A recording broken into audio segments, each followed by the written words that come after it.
What is up, everybody? It's Dr. Vibe here, host and producer of the award-winning The Dr. Vibe Show. I have hosted and produced over 2,000 epic conversations over the last 10 years. And what makes our conversations epic? We don't do interviews. We do conversations. What is up, everybody? It's Dr. Vibe here, host and producer of the award-winning Dr. Vibe Show. As always, I'd like to say you're blessed, highly favored, a magnet for miracles, and a solution for someone's problem. Also know I'm a certified empowerment coach, president and CEO of Express Your Vibe Coaching and Communications. And we have another great friend of the Dr. Vibe Show on tonight. Hasn't been on for a while, but that doesn't mean he has been sitting around. Even though he's sitting now, he don't sit much. He's always on the move. We have friend of the show, friend of the Dr. Vibe Show, Coach Michael Taylor. He's an entrepreneur, author, motivational speaker, and radio show host who has dedicated his life to empowering men and women to reach their full potential. He knows firsthand how to overcome adversity and build a rewarding and fulfilling life, and he is sharing his knowledge and wisdom with others to support them in creating the life of their dreams. Now, isn't that a mission statement? That's a serious mission statement. So tonight, from Texas, lounging, Coach Taylor is going to talk about his somewhat released book, and we'll get to that, Shattering Black Male Stereotypes, Eradicating the 10 Most Destructive Media-Generated Illusions About Black Men.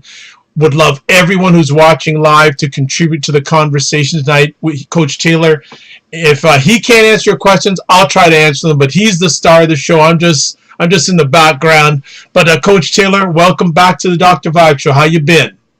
Well, Dr. Vibe, it is always a pleasure. And let me begin by saying I'm so excited and proud to see you continue your journey, because you and I, back in the day, we were just getting started. Yes. And so I'm really glad to see how your vision has manifested and how you're really reaching a larger audience, and you and I are working hand in hand and empowering people. So let me just first acknowledge you, Dr. Vibe, for the work that you're doing, and thank you for giving me an opportunity to share your platform tonight. Well, it's not my platform, it's our platform, and the mic and the camera is always open whenever you want to come on the Dr. Vibe Show. It's been a while since you've been on, so there's probably some new viewers watching live on the replay that don't know about you. So can you share a little background about yourself? Well, let's start on a personal level real quick. Yeah. Because, I talk a lot about empowering people to live extraordinary lives. And I am not aware of a lot of resources targeted specifically to men of color talking about empowering them to live extraordinary lives. And so the reason that I'm doing this is because I absolutely believe that it's possible for us to do just that, to live extraordinary lives. So what I have done is I've made it my life's work to share the information and the lessons that I've learned over the last 20, 25 years with others to support and empower them. And I actually sort of got into this by accident.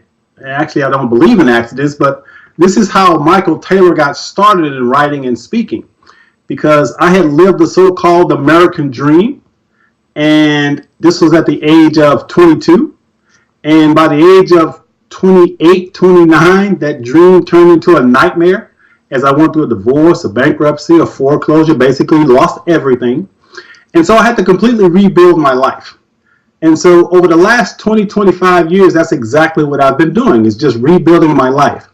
And so what I did was I took all the adversity that I went through and took the lessons that I learned, and I started sharing them through my books, through my writing, through my speaking, through workshops, with a simple intention, and that is to empower others to live extraordinary lives. So here I am some 20, 25 years later after going through all those adversities, and I've been happily married for the past 17 years. I've written 6 books.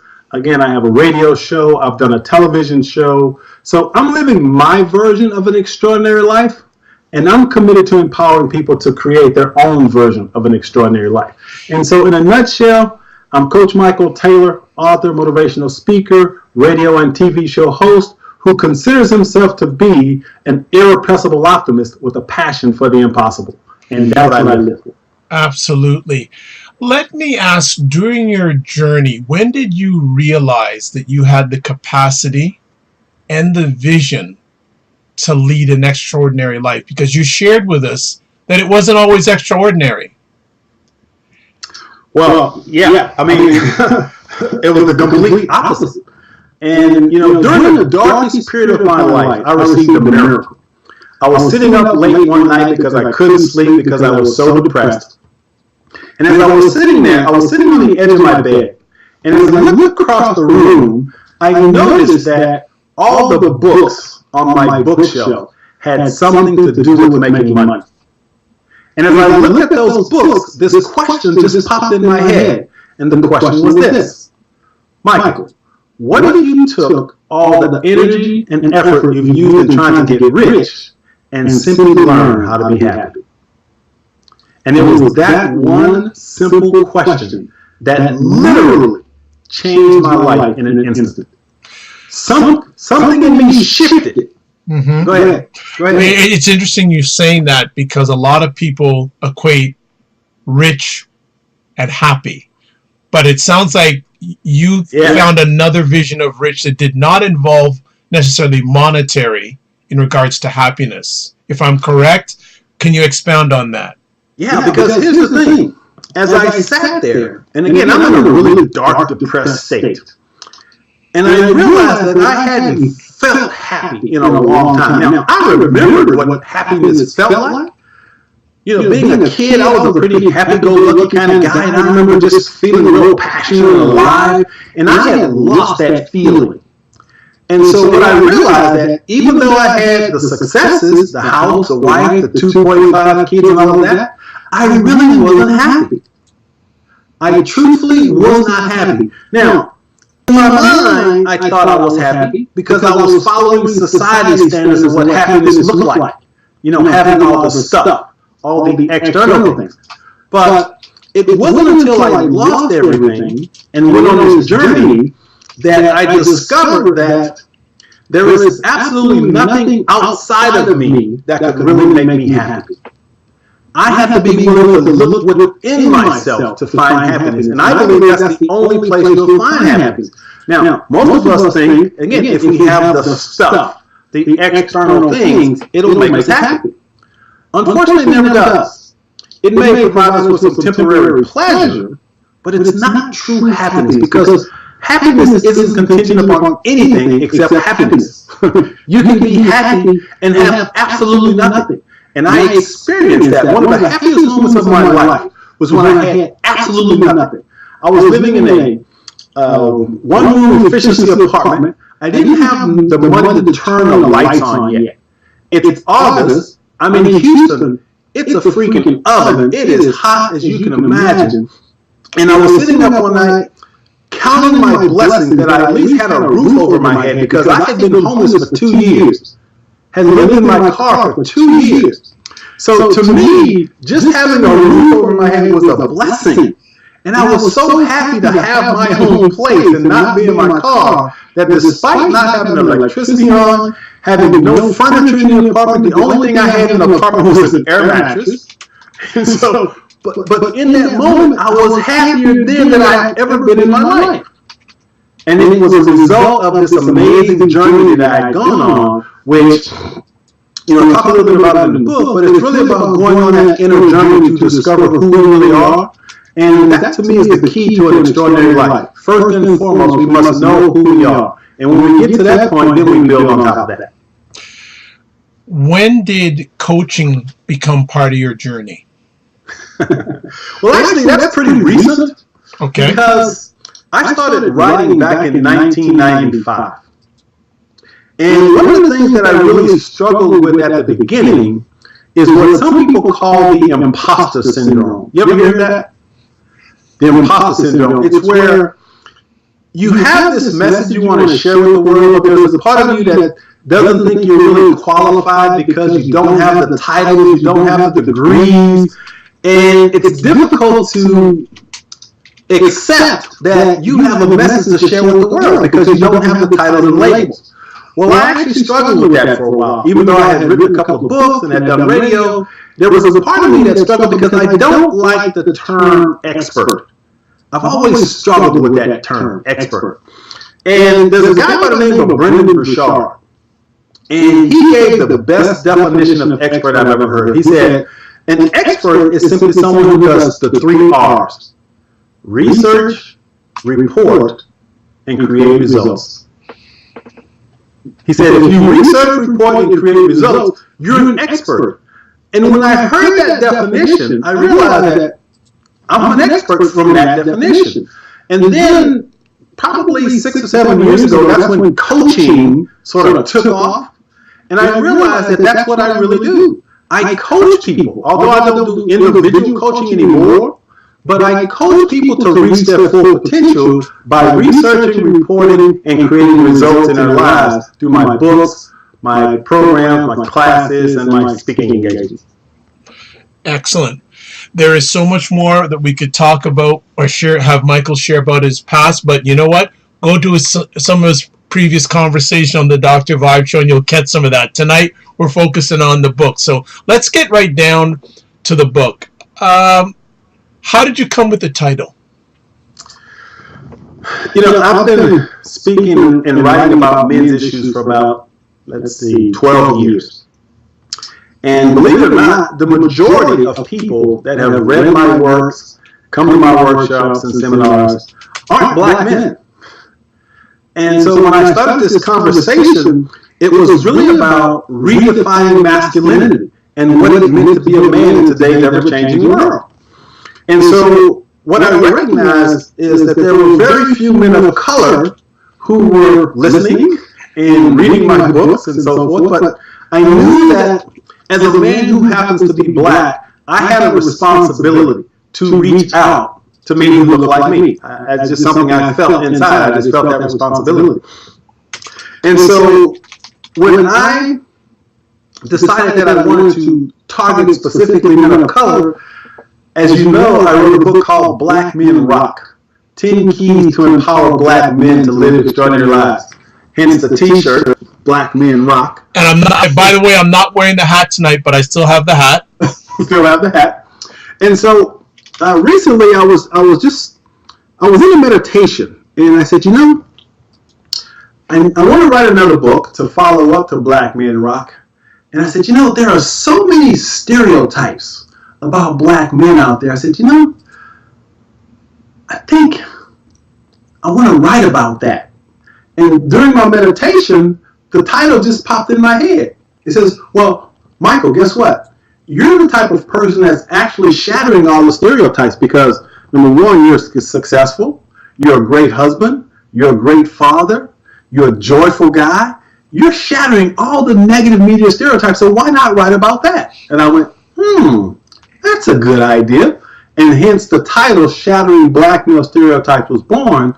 But what I recognize, Dr. Vibe, is that there are actually these 10 negative media-generated illusions that we as black men get trapped in. We're unconscious of it. We don't recognize it.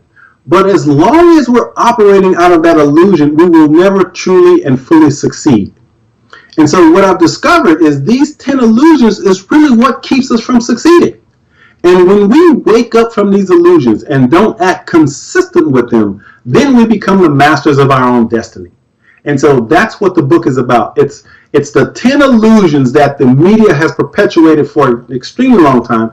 And it's an opportunity for men of color to recognize these illusions, make sure they're not acting consistent with them, and live what I call an extraordinary life. It's interesting. One of my longtime online cohorts, a gentleman named Victory Unlimited, periodically talks about the illusion of inclusion. So whenever you say, that illusion, that term comes up, were there more than 10 and you nailed it down to 10, or were there 10 that you thought up first? How did you come in the process of just making it 10? Well, actually, there were about that I concluded there were about 17. Okay.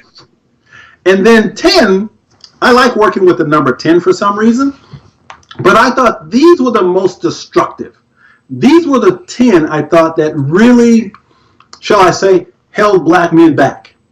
And so I wanted to consolidate it and make sure that I got to the essence of the message, which were the 10 most destructive. And that's why I chose 10. Excellent. So when you came up with this idea, how long was it from I'm going to write this book? Actually, let's go through the process. So what was the process involved in writing this book? Well, let me lay out some things that I believe. First and foremost, I don't believe that creativity has anything to do with the brain. I don't think it has anything to do with this mass in our heads that we call the brain. I believe that creativity comes from the source. The source goes by many different names. Some people call it God. You can call it whatever you want. But I believe there's a source that we have access to. And when we connect to the source, this source energy, if you will, pours creativity through us. And it comes through our heart. So when we get into alignment, when we create intimacy and connection with this source, then we simply become vessels that the source pours through. So when you look at artists, any type of artist, and they have these gifts, be it writing, be it singing, be it creating anything, I believe it comes from the heart. And so for me, I'm a huge proponent of meditation, and I've been meditating for more than 20 years.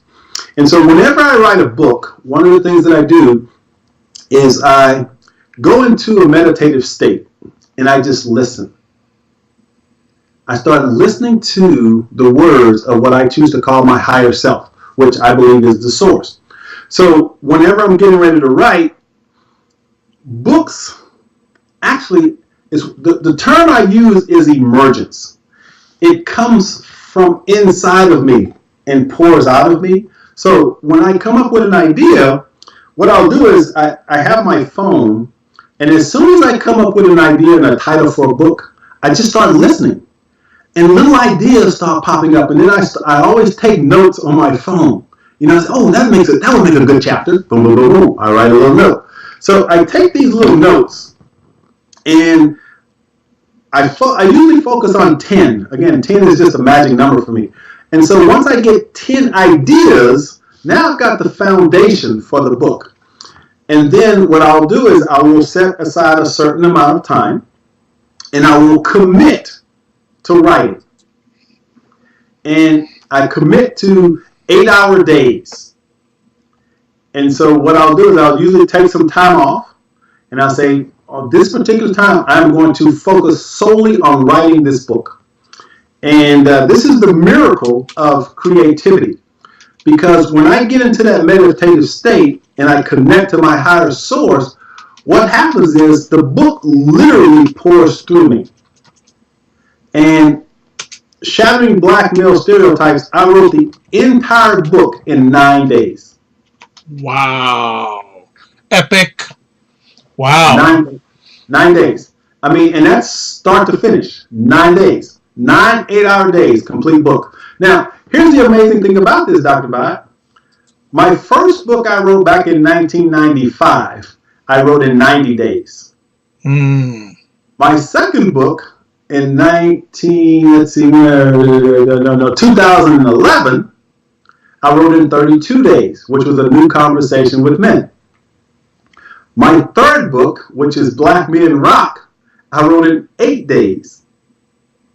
My fourth book, which is a book called Adversity is Your Greatest Ally, I wrote in 12 days.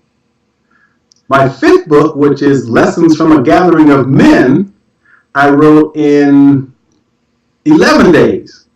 And Shattering Black Male Stereotypes, I wrote in 9 days. And so what this is, I believe, is that the source, as I understand it, literally uses me as a vehicle or vessel to express itself.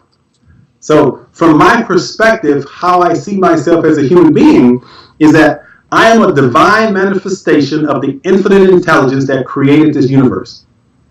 And this infinite intelligence simply pours through me, if you will, and that's how I write. Okay, fine. I had something in my mind. Oh, I want to revert back. You said that a lot of times when you do your coaching or you share with the audience, there isn't a lot of black men in the audience. Why do you feel that is? Most of it is cultural conditioning.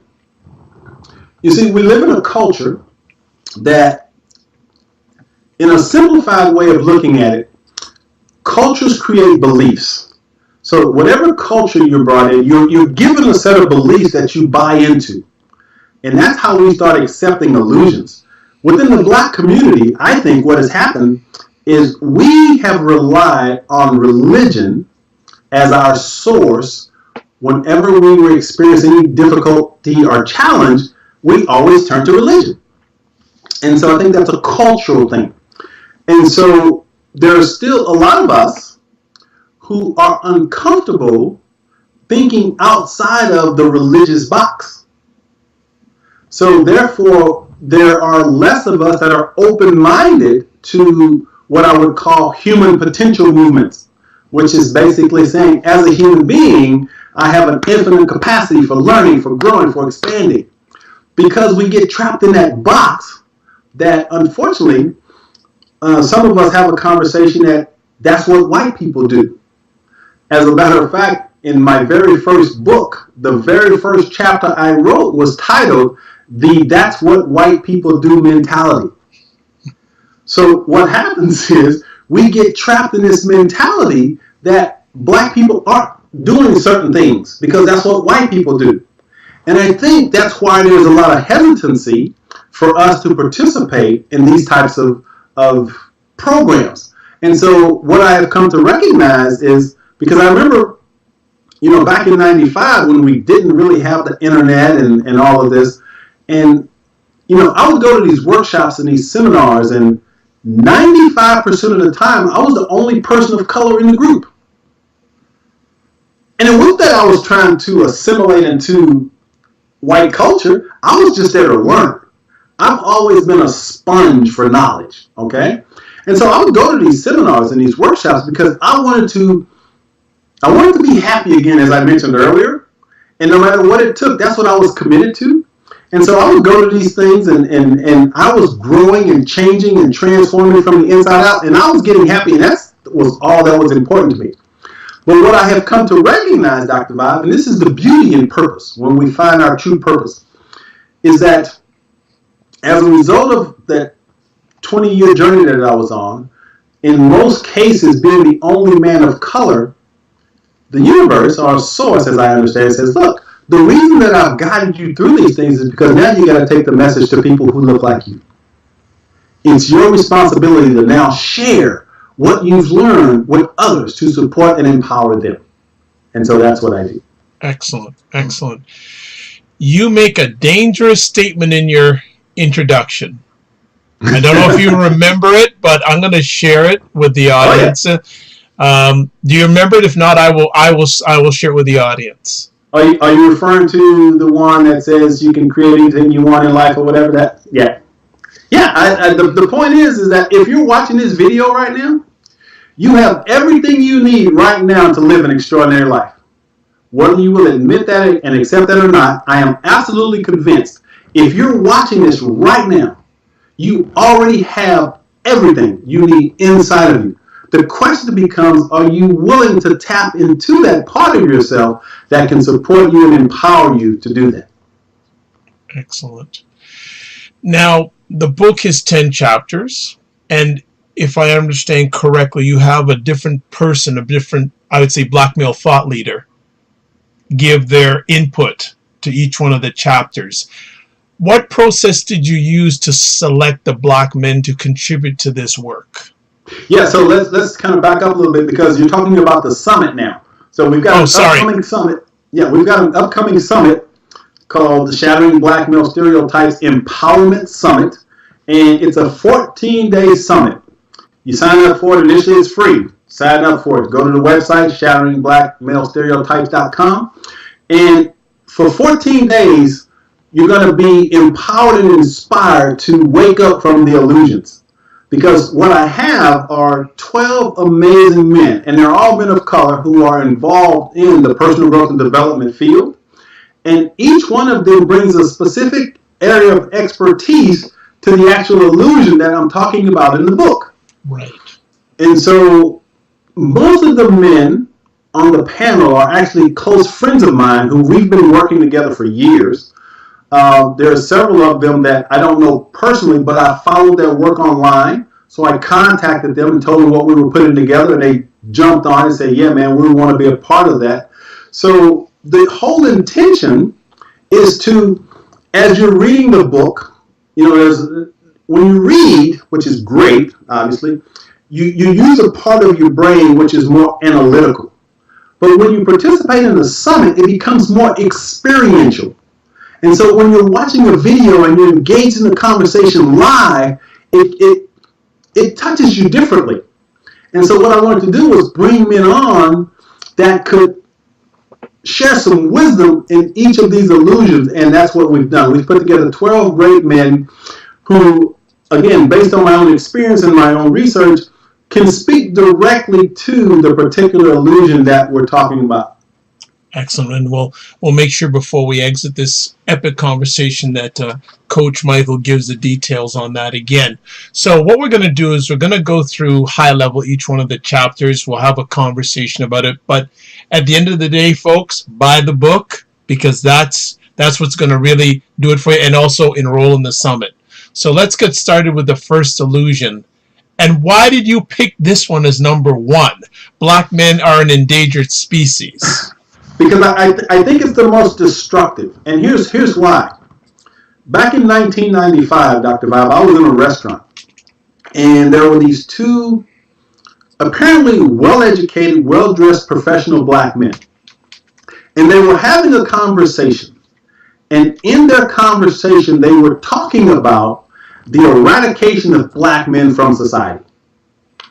They were having a conversation that, in their opinion, black men were not going to be around in 20 years.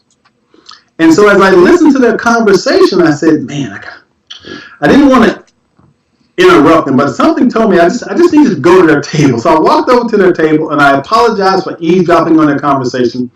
And I said, guys, look, I'm sorry for eavesdropping on your conversation, but please tell me you don't believe that black men are going to be eradicated from this country. And one of the brothers looked up at me, Dr. Bob, and he had this look of hopelessness in his face. And he held such a strong conviction that it literally broke my heart. And he said this. He said, yeah, man, I do believe that. He says, man, don't you watch the news? He said, in 20 years, black men are going to be dead or in jail. And again, it broke my heart. I was just, and I knew there was really nothing I could say that would have changed their mind. So I just reached over, tapped them on the shoulder, and I said, brother, don't believe the hype. I said, black men are doing a lot better than you obviously are aware of, and trust me, we are not on the verge of extinction.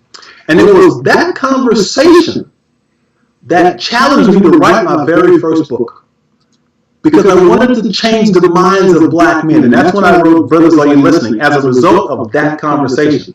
Because after that conversation, I made up my mind that I was going to do something. I didn't know what I was going to do, but after that conversation, I said, I got to do something.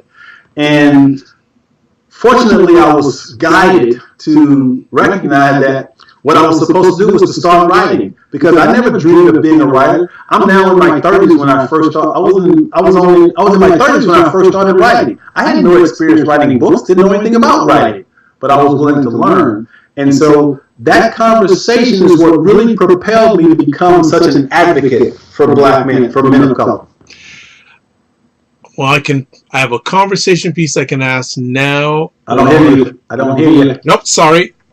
I have a conversation piece I could ask now or later. So, you know what? Let me do it now, because who knows? There'll be so much knowledge bombs dropping, I may forget it. From the time that those gentlemen had that conversation to now, what is the state, in your opinion, of black men as a species as we speak here live on December 12th, 2017? Well, see, my perception and my viewpoint is completely opposite of what the media will tell you. I believe that black men are positioned to experience unprecedented levels of success in society today. I don't buy into the negative media, especially when it comes to black men. And if you really look at our society, there is no segment of society that doesn't have black male presence. Every segment of society, we have black men. So that's one of the reasons why I'm so optimistic. But even more so than that,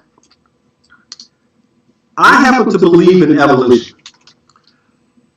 I also believe in what I call spiritual evolution. This intelligence that I keep speaking of, this divine intelligence, this source, I believe it knows exactly what it's doing. And evolution that's occurring is, as human beings, we aren't evolving physically. We've pretty much got to that point where we're not evolving, but we're evolving in consciousness. We're waking up as a species, I believe. And so when I look at black men, I'm so optimistic I can barely contain myself. Because I just think that, again, as a human being, we have an infinite capacity for learning. We have the power to do, to be, to have anything we set our minds to. But it begins there. It begins with the mindset. And so, once again, I am extremely optimistic for black men and for all men, for the world at large. Again, I don't buy into all the negative stuff you see in the media because it is my belief that, and this gets a little philosophical, but there are some philosophers that say, as a human being, we can only perceive 4% of reality. So think about that. We can only perceive 4% of reality. What about the other 96%? Well, for those of us who are willing to look a little deeper and expand what we see, it gives us a different perspective of the world. And so I continually expand what I see. And I don't do that by watching television. I do that by researching and reading and engaging in conversations with people that think like I do. And that's how I continue to expand. It's interesting. Before we move on to the next illusion, I was at an event a few weeks ago, and there was a gentleman who says he doesn't watch the television.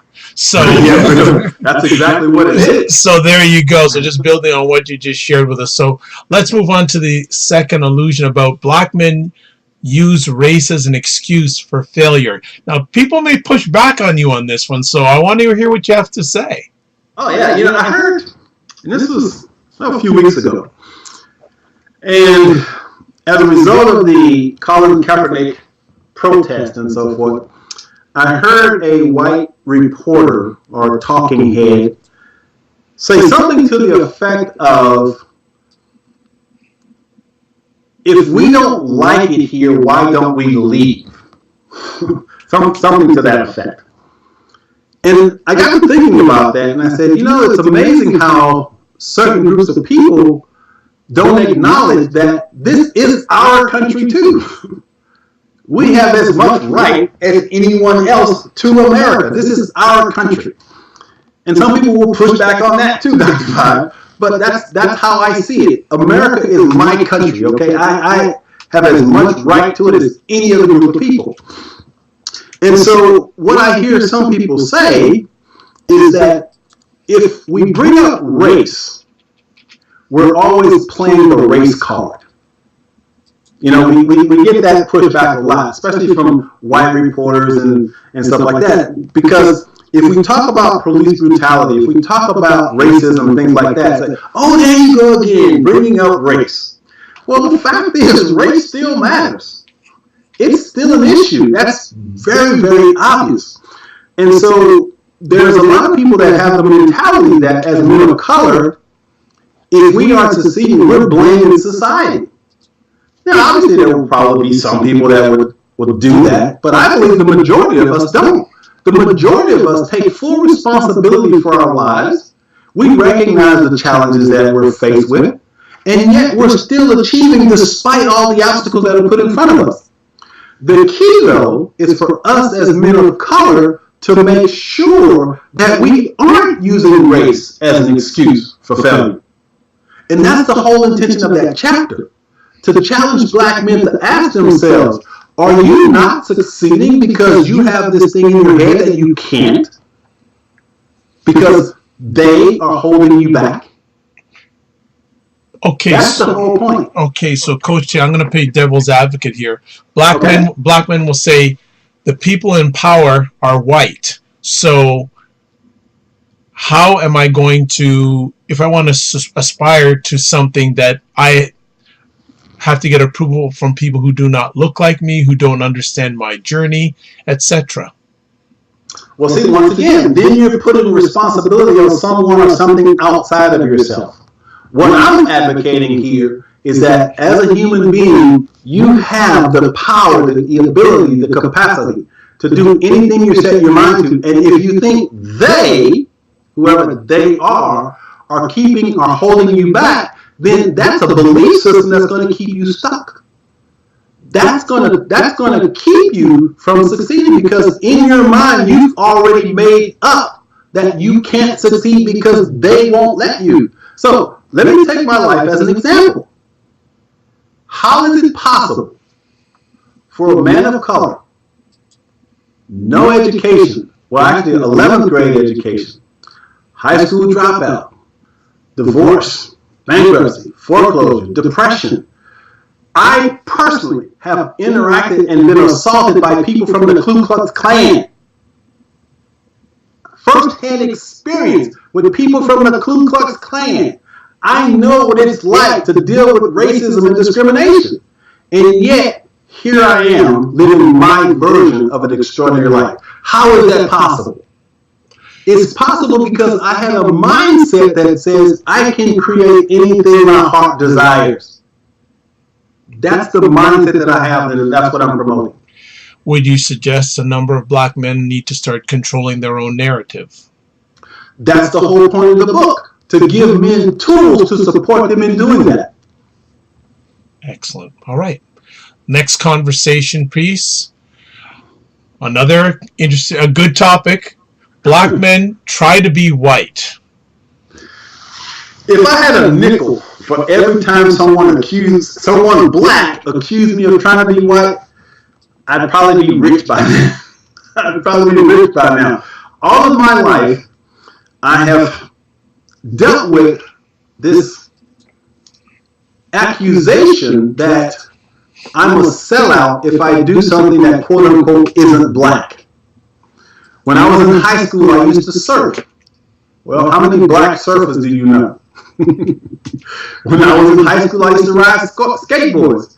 I won trophies riding skateboards because I loved riding skateboards. Did that mean I was trying to be white? No, I simply loved skateboarding. I simply loved surfing. The point here is that there was a time when we did not have access to certain things. Today, we have access to anything we want if we're willing to work for it. So from my perspective, who defines what it means to be black? What does that really mean? So for me, I am a man who happens to be black. Therefore, I'm a man first who happens to be a certain ethnicity. But my skin color doesn't dictate what I can accomplish. So what I do, I trust my own heart. I trust my own mind, and I listen to that, and I let my heart and soul guide me. I don't set things up so that I only do, quote unquote, what black people do, because I can't define what all black people do. I can only define what I do. But there's this idea that still perpetuates our culture, is that certain things are what only white people do. For example, become billionaires. I have a goal. I have a dream. I want to be a billionaire. Does that mean I'm trying to be white? Or does that mean I simply want to build a corporation that accomplishes a certain goal, which is $1 billion status? Had nothing to do with color. It's all about vision. So what I'm saying is, as a man who happens to be black, if you're trapped in this idea that you can't do certain things, or you're afraid to do certain things because you're afraid of being labeled a sellout, the person you're really selling out is yourself. Okay, excellent. That is a very difficult one for a lot of men of color to shake. Mm-hmm. Absolutely. Because the cultural conditioning is so strong.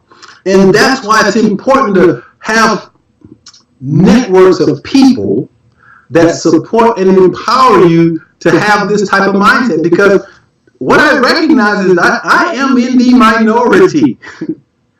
There aren't a lot of men of color who think like I do, but guess what? Everything starts in mind. Everything starts with thought. That's where it all starts. You want to change your life, you got to change your mind. You know, the good book says, be ye not conformed to this world, but be ye transformed by what? The renewing of your mind. And that's what I set out to do. Help men renew their minds so that they now become more open-minded and open to more possibilities. True. I would just add there's something I say a lot of times. If your life's a mess, it's because your mind's a mess. Yeah, absolutely. So there we go. Absolutely. There we go. So next conversation piece. Black men are less intelligent. Ooh, yeah. Have you encountered that in a lot of black men feeling that they don't feel that they're intelligent? I know you put it as a chapter, but there must be a reason why this was one of the chapters, illusions. Well, and the reason being is because since black people were brought to this country, we have been conditioned to believe that that's true. There are still organizations out there that try to prove that black people genetically are inferior to white people. Today, 2017, some people still believe that. Unfortunately, some of us have accepted that. So the intention was to let men of color recognize that that just isn't true. We are just as intelligent as any other group of people. We have an infinite capacity for learning. There's no limit to how much we can learn. What we don't see in mainstream media is the black men that are showcasing just how brilliant we really are.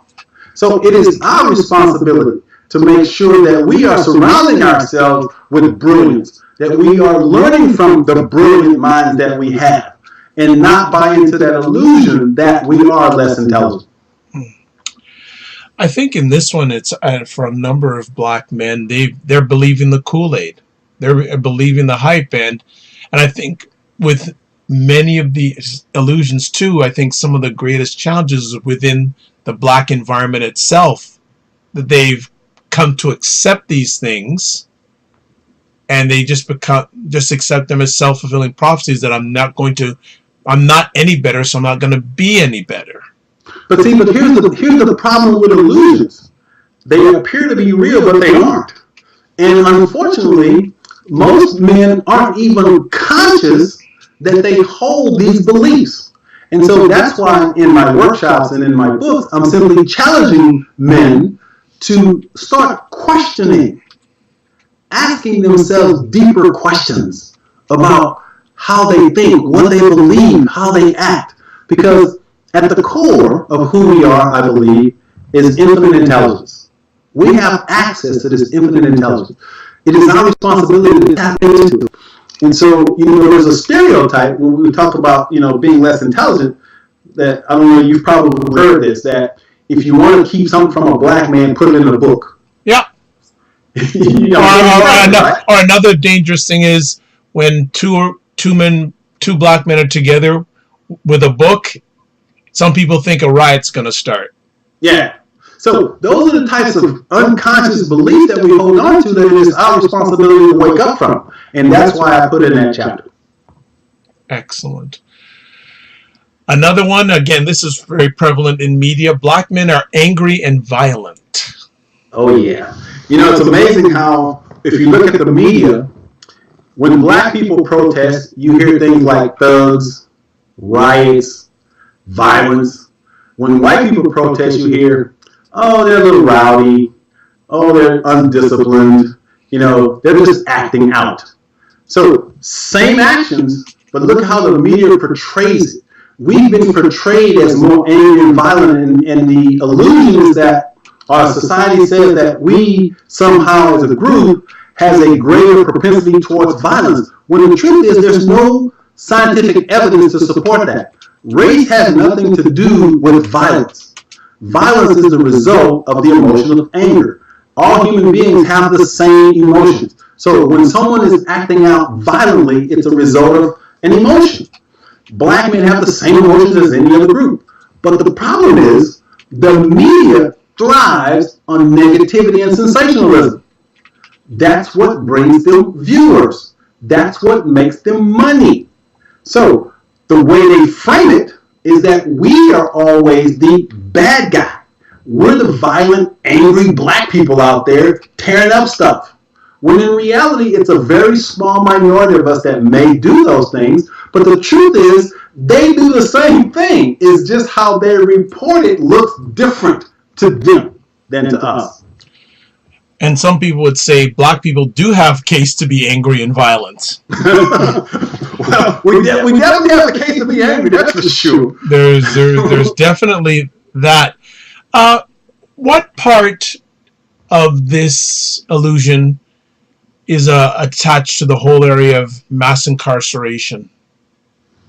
Well, again, if you look at when you think about mass incarceration, I really believe. Did you see the documentary 13? Absolutely.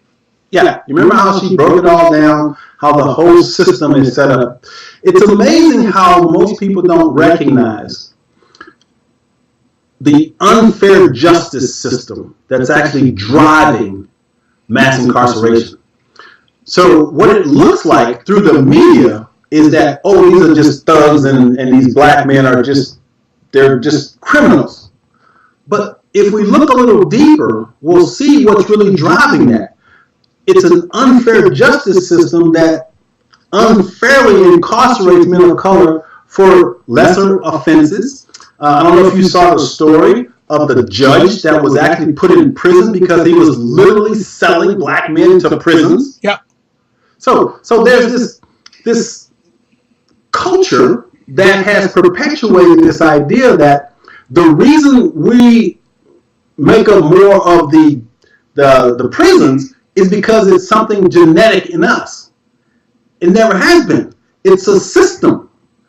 And the system has always been stacked against us. But what I talk about in the book is the reason that I'm so optimistic is now that we have more attorneys and judges and we can get better representation and we've got DNA evidence now that's breaking all this down and we're seeing people get freed as a result of the right representation and the right science behind it. So these are reasons for optimism, I believe, because they say that, since we were brought to this country, we go to court and our peers who didn't look like us were making decisions, right?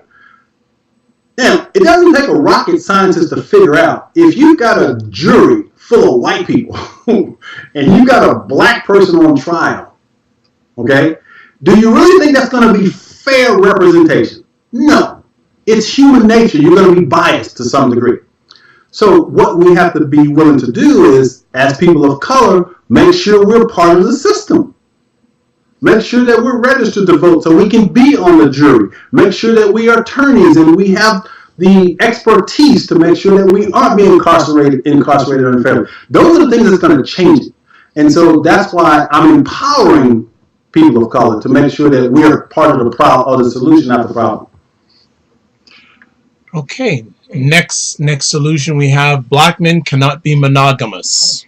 Oh yeah. Now that's remember back in the 70s when the blaxploitation movies came out? Yep. And we were pimps and thugs and it was like that was the thing, Superfly. Actually, my nickname in junior high was Superfly. Oh my. Okay. I had name tags, that was my thing. Now I'm like 13 when the movie came out. I didn't even know who Superfly was, but I just thought that was the coolest name. Oh man, I'm Superfly. And the song was cool and everything. But see, what happened is society thought that they were showcasing urban culture. That was their justification for the blaxploitation films. Oh, this is urban culture. But all they were doing was perpetuating negative stereotypes. That black men didn't know what it meant to be intimate and to create emotional and psychological and spiritual relationships. And then if you look at what happened with rap music and the objectification of women and how some of the stereotypes is that as a man, my job is to be a player and not be attached and to love someone and be open and honest about how I feel about a woman. See, all of this was perpetuated through our media, and a lot of us bought into it. Truth of the matter is, we are definitely capable of loving, intimate, monogamous relationships. As a matter of fact, I would assert that most men, regardless of color, but especially men of color, want to create these types of relationships, unfortunately, don't have the emotional tools to do so. And that's why I'm having this conversation. I got an amazing brother on the panel who his name is Freddie Weaver, and he runs a program called the Tantra Nova Institute. Powerful brother. Breaks down the whole connection between spiritual and emotional connection and great sex. Oh, it's powerful. You got to check it out. Really, really good guy. Freddie Weaver is his name. Yeah, and I think it's interesting that black men, and again, that portrayal by the media is so interesting. But when now we're living in a culture these days, so many prominent white men are being called out. Oh yeah, on their sexuality. Like, and there have been one or two prominent black men, one Russell Simmons, and I guess the Senator John Conyers is his name, I think, from Mississippi. Right. But the large majority of these accusations are being pointed to men who are not of color. Right. And so, this whole sexual harassment thing that's so, perpetuating the media right now, I believe, again, I'm an optimist, that it is the breaking down of patriarchy. It is the breaking down of an antiquated masculine paradigm that no longer works. And so when we see these stories and people act surprised, like, oh, I can't believe that this has been going on since the beginning of time. And so what we have to be willing to do, especially as men of color, is to recognize that we have the capacity to create intimacy and connection. And that has nothing to do with our skin color, nothing to do with our ethnicity. It has everything to do with our willingness to open our hearts and to connect with another human being.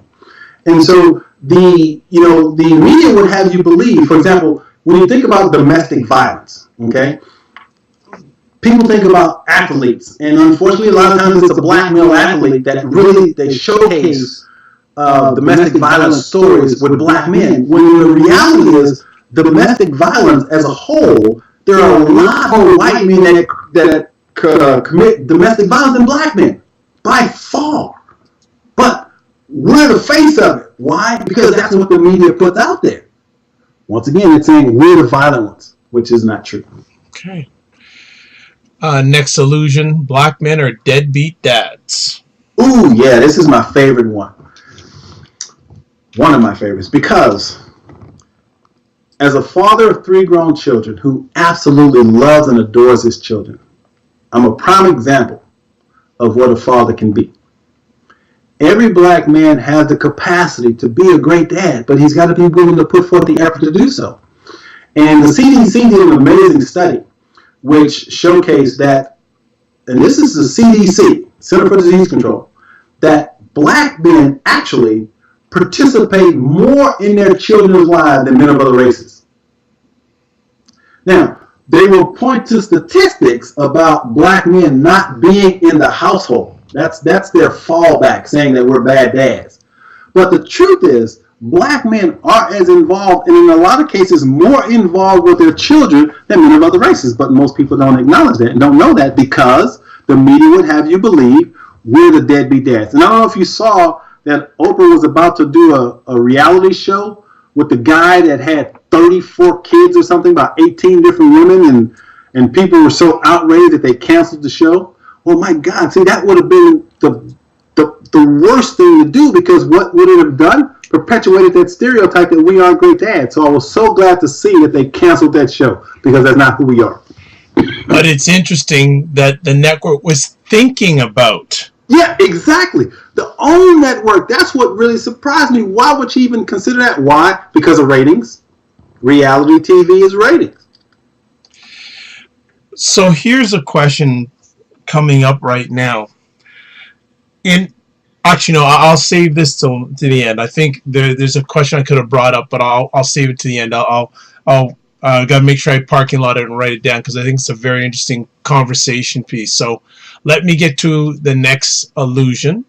Okay. Black men are physically and sexually superior. A couple of things. First of all, our heroes have always been athletes.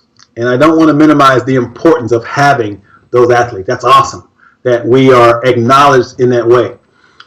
But the downside is, the illusion is that somehow we are superior. And whenever a group tries to claim superiority, I don't agree with that because it's trying to say that we're better than, and I don't think that's where we want to go. The point of that chapter is to recognize that the men of color who make it to that level of sports is so minuscule, so small, but yet it perpetuates this idea that we're more superior. But the truth is, black men as a group leads the nation in all health-related illnesses and death. Therefore, there is a paradox that we are showcased as being superior physically, yet the reality is we aren't taking care of ourselves. And so I challenge men to look at that. And from a sexual perspective, there's this perception that we are all sex-driven, testosterone-driven animals that don't know how to keep our thing in our pants. That we're over-sexualized, which is not true. That's something, once again, that's been perpetuated through the media.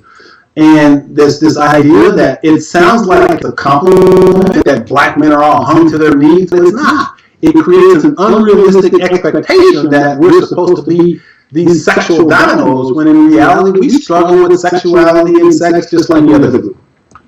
And I think for black men who have, I guess in this case, drunk the Kool-Aid, it becomes a thing of pressure and anxiety at times because they're believing the hype, and when they don't live up to the hype, allegedly, they feel that something's missing in their character, something's wrong with them.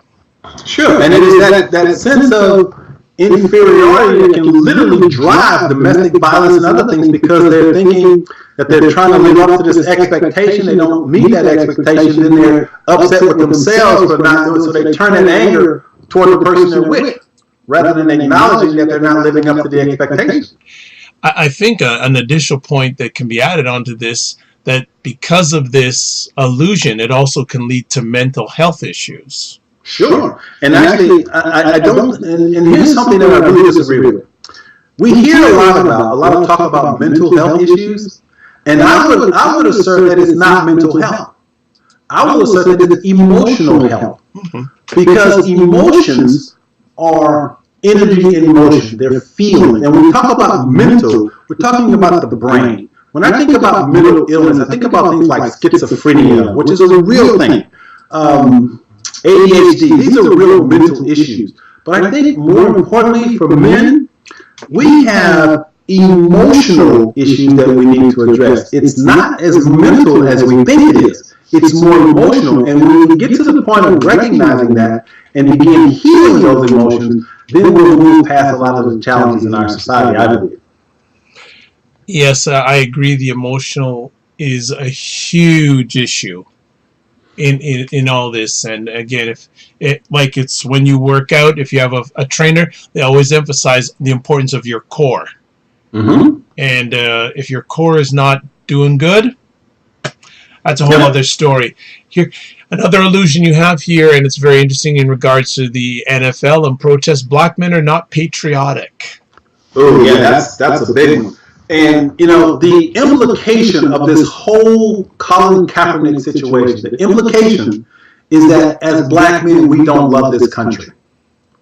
I will assert that Colin standing up, or taking a knee in this case, is just the opposite of what the media have you believe.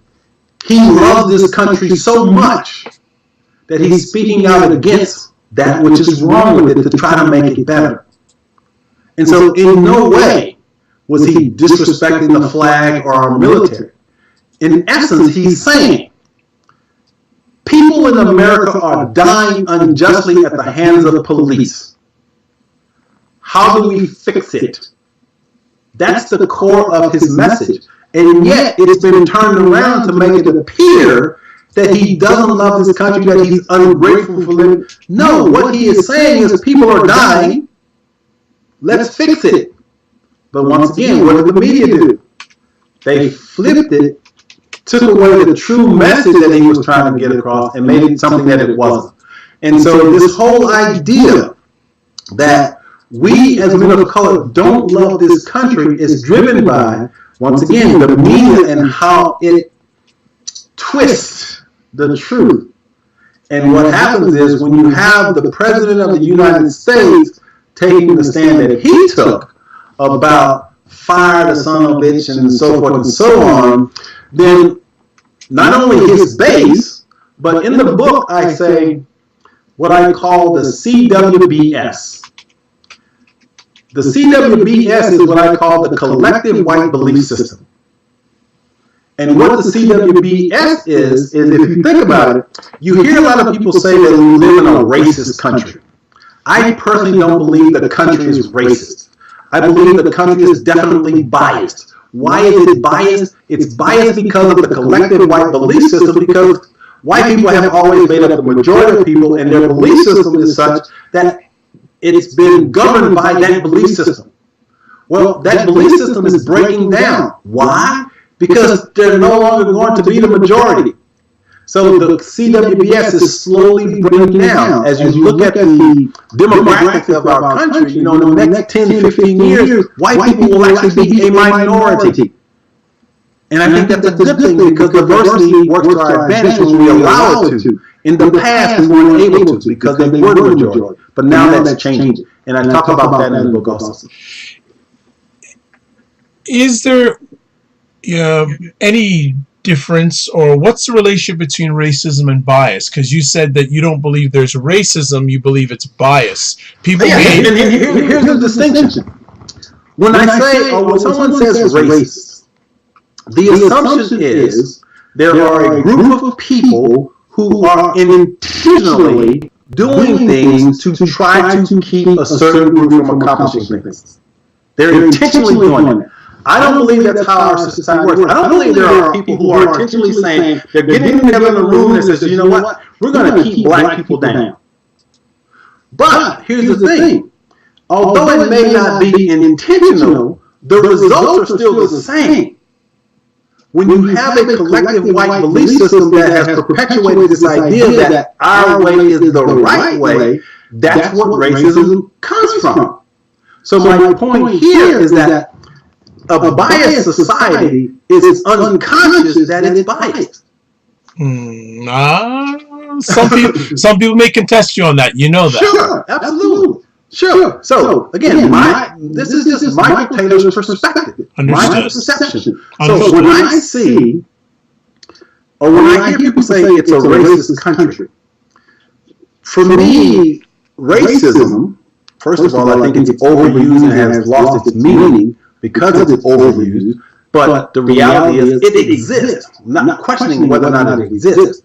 But to believe that there is a group of people that are coming together to intentionally hold down another group of people, I don't agree with. Okay. We will leave it at that for that one. And then finally, the illusion of black men are lazy. Yeah, and we've all seen the stereotype, the guys hanging out on the corner shooting dice, doing nothing, no direction, no drive, and the illusion being that we are lazy. Well, that just doesn't make any sense when you look at what we started with and where we are now. You see, I'm a child of the 60s. I remember the 60s very, very clearly. I remember in the 60s when you'd watch television, and if you saw a black person on television, it was a big event. I remember my grandmother getting on the phone when Sidney Poitier was on television, calling her friend and saying there's a black man on television. It was a big event. Okay? Now, fast forward 50 years or so, which is where we are today. Can you turn on the television and not see a black person on television? No. Why? It's because it was our commitment to equality that opened up the doors to allow us to achieve what we've achieved. Okay, just going to interrupt you there, but Okay. that the commitment was there, but wasn't it also the allowing of the powers that be that gave permission for that to happen? No, I don't think the powers that be had anything to do with that. Think about this. So the powers that be, and now we're talking about the CWBS, what I call the collective white belief system. When the civil rights movement started, the powers that be said, no, black people, you stay where you are, boom. It wasn't the powers that be that started the civil rights movement. Right. It were black people that said, you know what? We're going to protest the powers that be because we want things to be different. Right. It was that commitment that opened the door to where we are now. Agreed, the commitment was part of it, but also when we're talking about illusion and media, it's still the same people, generally, that look the way they do, that are allowing that commitment to become reality. But see, once again, I go to 100% responsibility for my life, and this is how I see it. Understood. In my short lifetime, so let me. I'm going to ask you a really deep question, and this is for your audience. I want you to really think about this. This is going to stretch your mind. And Dr. Val, I'm going to ask you this question: when do you think life began?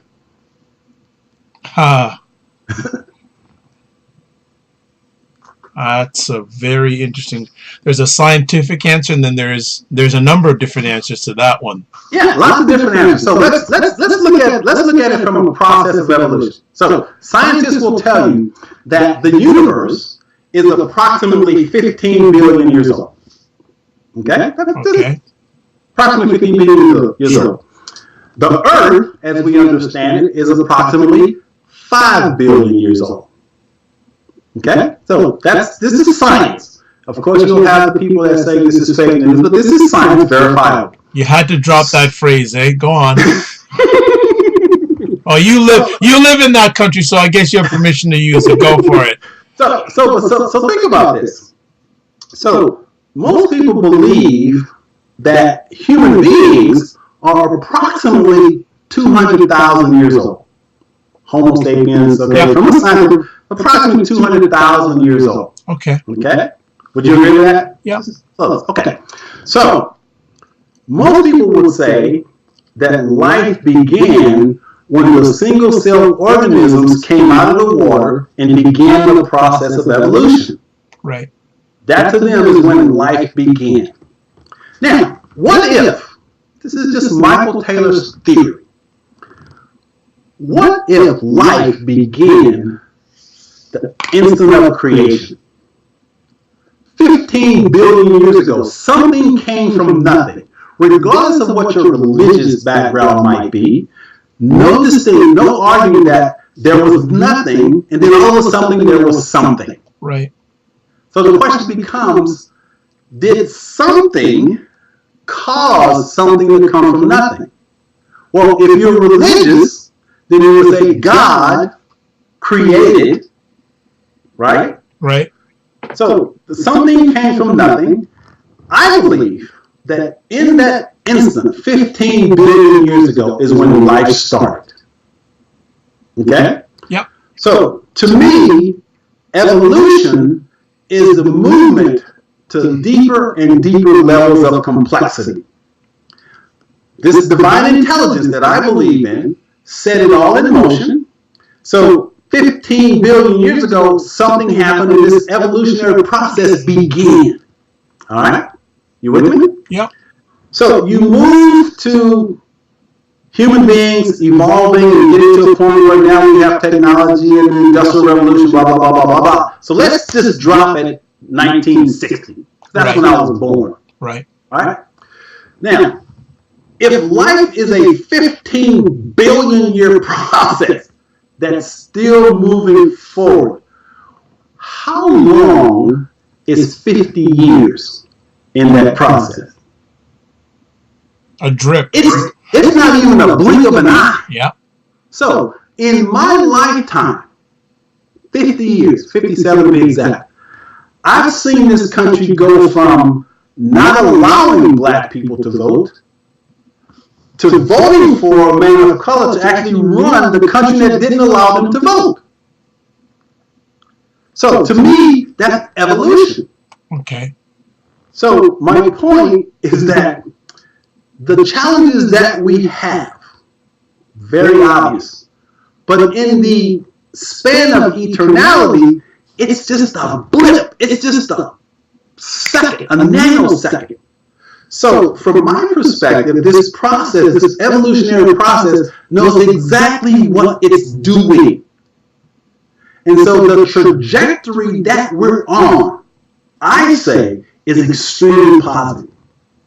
Okay. The trajectory that we're on. If I could extrapolate out the next 50 years, from where we've come from in 50 years, I see a completely different world than what the media says. Because each generation, I believe, has a higher level of consciousness than the previous generation. So if you look at the young people today, the so-called millennials, they have a completely different way of seeing the world. Black or white, regardless of color. Why? Because evolution knows what it's doing. Human beings are still evolving. God ain't finished yet. As a matter of fact, I think God's just getting warmed up. And so when we open our minds and hearts to the possibility that this infinite intelligence that created this amazing universe, and in our short lifetime, just look at what the changes that have happened. To me, that's a miracle. And that's why I'm so optimistic. Excellent. Well, we got through the 10 illusions. Yay, yay, yay. And I have some follow-up conversation pieces.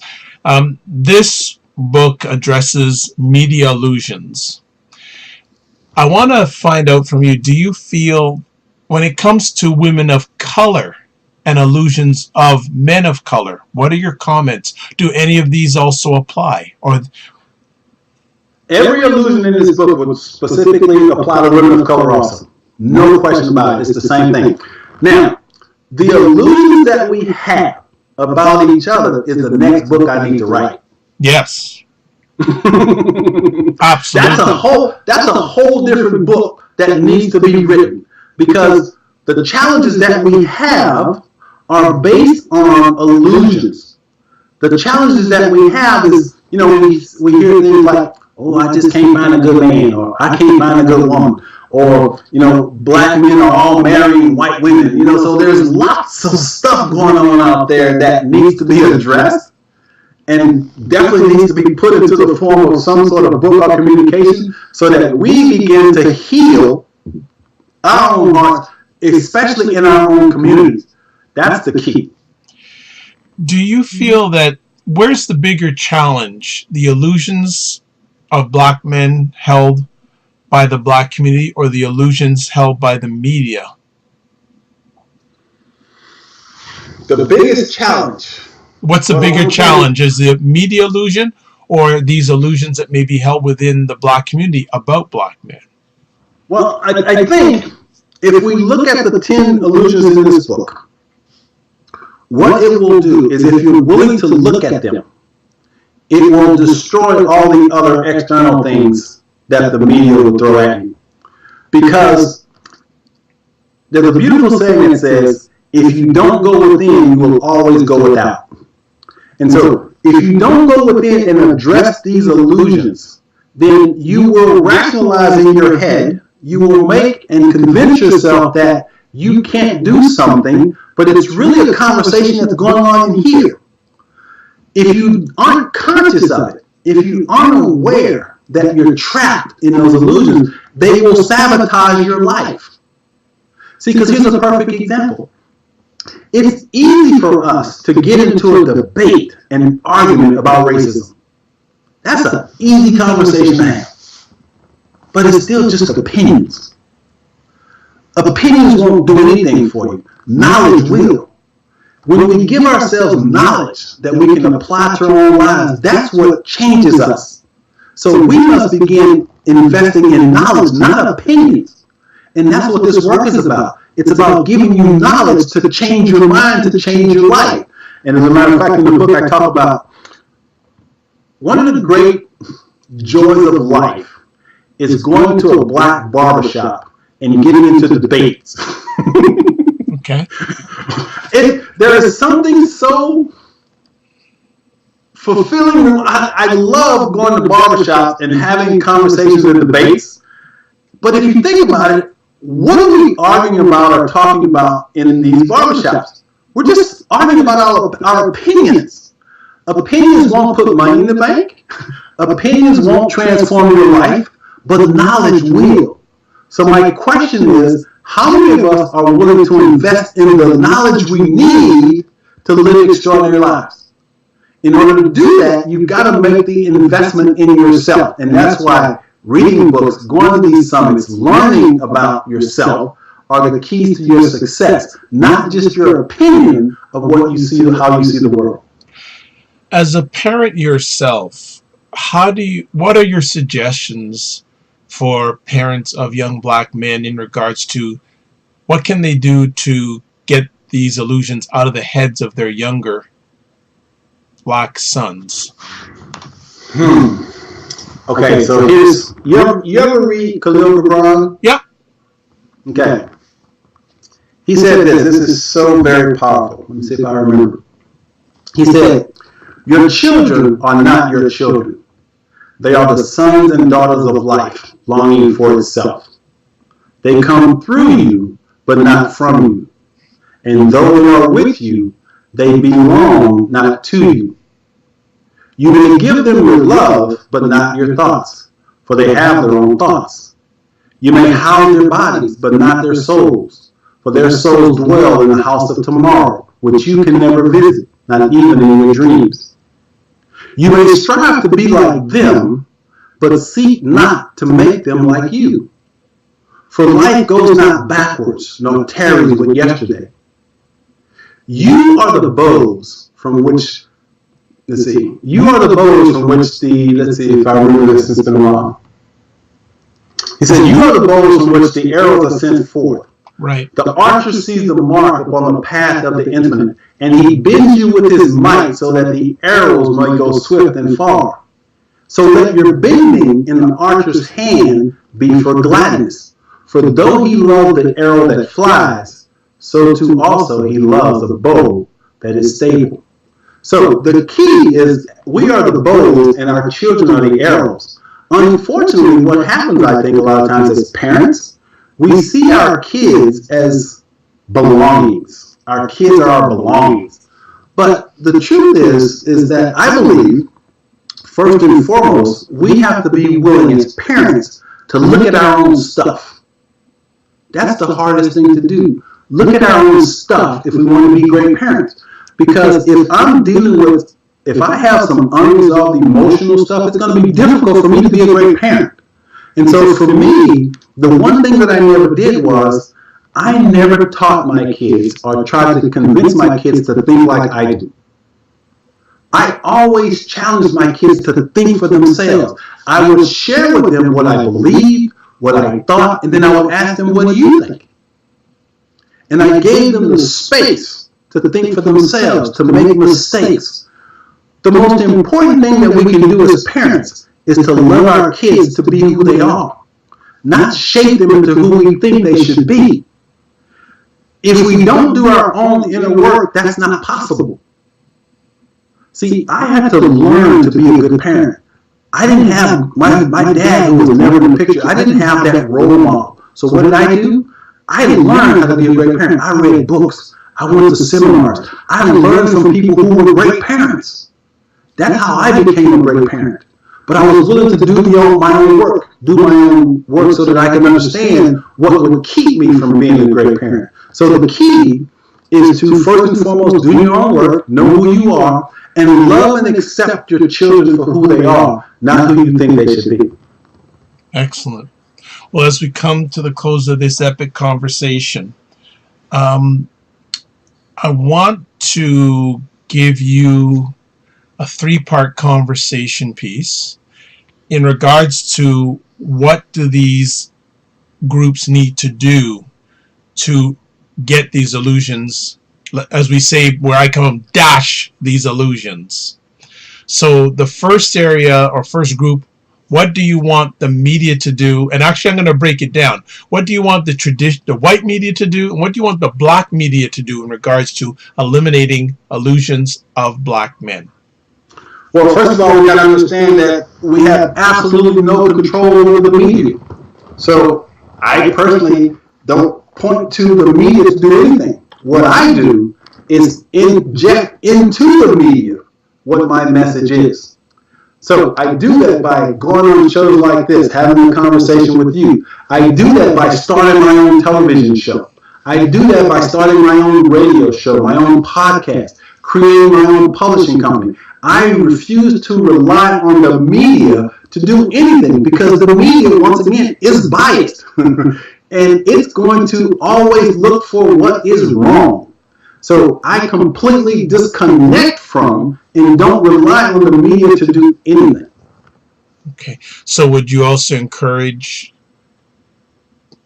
black men, black women, turn off the media and or filter the media? Those who do go into the media, filter it, get things from as many different sources so they can make more evaluated and more complete decisions about judgments? Yeah, but here's the thing. It's not my job to tell people what they should or shouldn't do. So I'll share what I do. Okay. First and foremost, I disconnect from the media. Okay. Now, when I say disconnect from the media, that doesn't mean I can't watch the news. But first of all, what I don't do is, number one, I never start my day paying attention to the media. I never end my day listening to the media. What I will do is I will read online to catch up with what's going on in the world, gain some information, say, okay, this, I agree with this. I try to stay informed. Right. But most importantly, here's what I know. All of the water in the ocean cannot sink a ship unless it gets inside the ship. Absolutely. All the negativity of the world cannot sink you unless you allow the negativity to get inside of you. Yep. Don't let the negativity get inside of you. Yeah, that's when a boat sinks. Yeah, that's the key. So that's my approach to the media. I don't let it get in me. And then in regards to the black environment, the black culture, what would you want them or suggest to them in regards to dealing with these illusions? Well, I think we should have a conversation about them. I think people should get this book and come to this summit and challenge themselves to look at these illusions and see if they're trapped in any of them.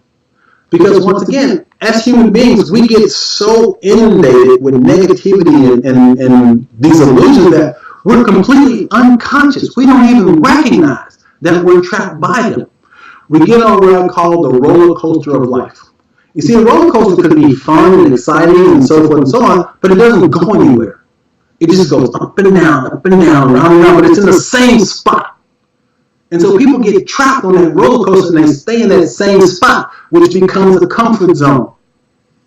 So what you have to be willing to do is get off the roller coaster, get uncomfortable, and stretch yourself, stretch your mind, expose yourself to new ideas. Have a conversation with someone who doesn't think like you. Be willing to be open to something different than what you already know. That's the only way you'll grow. And so what I'm hoping is that people will take this conversation and go, you know what? Especially in colleges, I'd love to see the kids in college say, hey, we're going to have this seminar. I want you to watch this thing, these 10 illusions about black men. And then have the teachers and the students talk about, oh, yeah, I relate to that. Oh, well, I never thought about that. White people, their eyes get big and they go, oh, yeah, I never thought of it that way. So it's really about exposing people to different ways of seeing things. And what this book is going to do is going to open people's eyes, especially white people, to go, oh, I never thought about that. Because they're unconscious. And what this does is help bring to consciousness what we're talking about. And you mentioned white people. Do you have a message for them when it comes to these illusions for black men? Do you have a specific message for them? In the book, I actually talk about a message to the CWBS. And I said, you know what? I just want to ask you a question. And I'm speaking collectively. And I said, when your children die, it breaks our hearts and we mourn. My question to you is, when our young men are dying, do you mourn? Do you feel our pain? Can you empathize with the pain that we feel when we see our young people being needlessly killed in the streets? Can you feel that pain? My question to you is, do you see this person who is now gone as just a thug who was justifiably killed by police? Or do you recognize that it's a human being that lost his life unnecessarily? Can you empathize and feel what we're feeling? Well, I'm not asking you to feel guilty. I'm asking you for compassion. Because if you can't feel compassion for our pain, how can you really connect with us?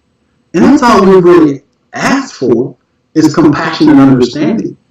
So my challenge to people who aren't Black is to open their minds for understanding, because understanding breeds compassion.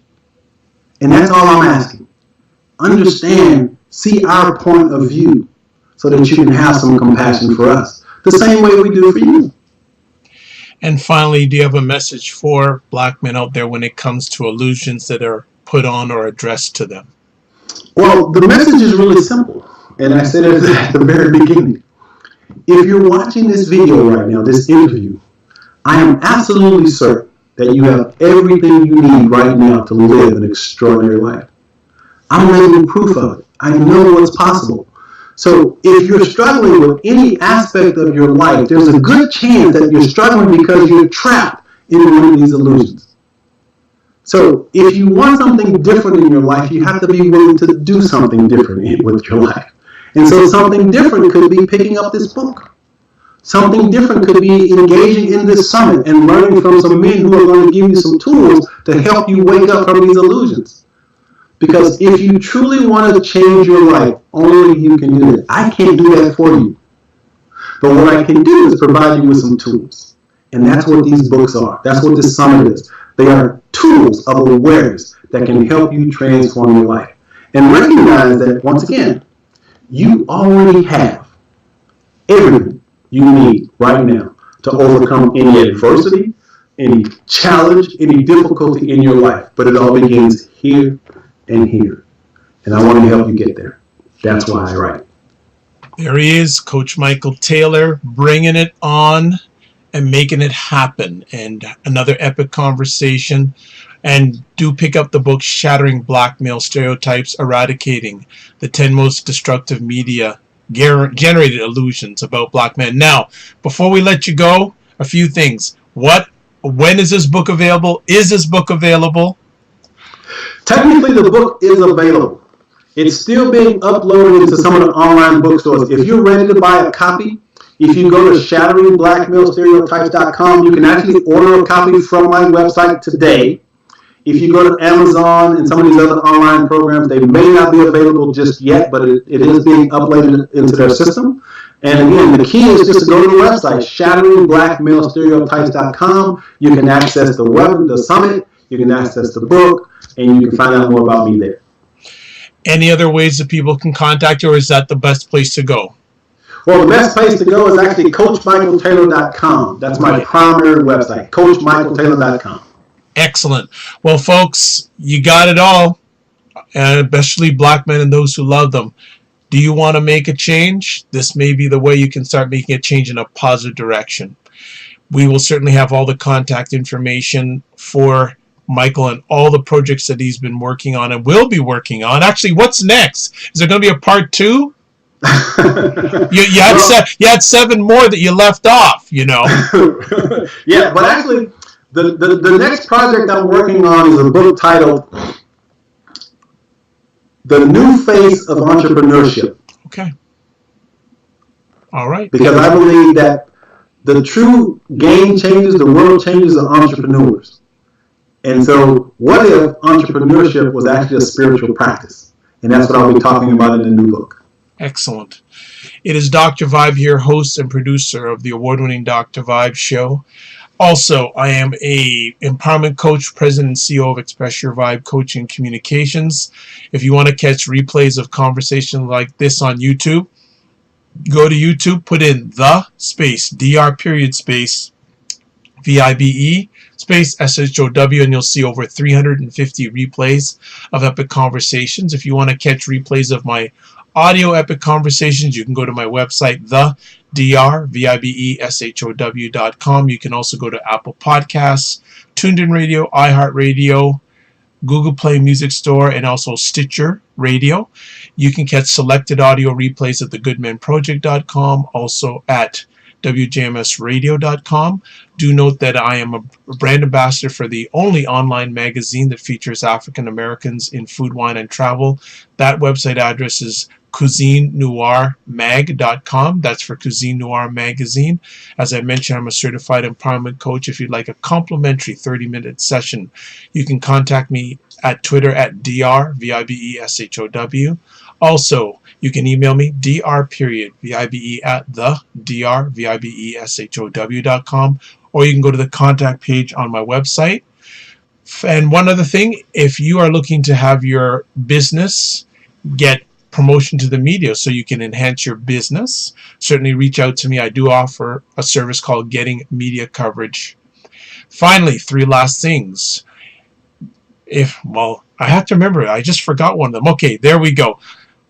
Life is a dream. If you can dream it, you can make it. Live your life as a dream. If you can dream it, you can make it.